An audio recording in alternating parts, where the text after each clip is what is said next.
கொலை நடந்து 10 ஆண்டுகளாகியும் முடியாத விசாரணை. சிபிஐ விசாரணையில் கூட சிக்காத குற்றவாளிகள். ராமஜெயம் கொலை வழக்கு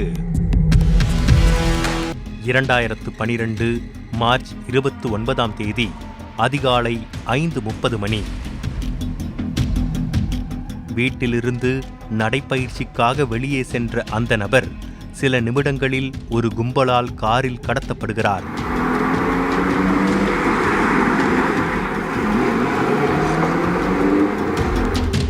கடத்தப்பட்ட சில மணி நேரங்களில் திருச்சி காவிரி ஆற்றின் வடகரையில் உள்ள ஒரு புதரில் கை கால்களில் கட்டுக்கம்பிகள் கட்டப்பட்டு அந்த நபர் கொடூரமாக கொலை செய்யப்பட்டு சடலமாக கிடக்கிறார்.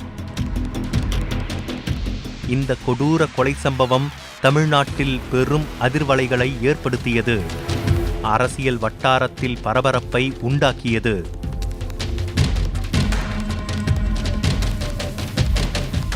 இப்படி கொடூரமாக கொலை செய்யப்பட்ட அந்த நபர் இன்றைய நகர்ப்புற வளர்ச்சித்துறை அமைச்சர் KN நேருவின் சகோதரர் KN ராமஜெயம்.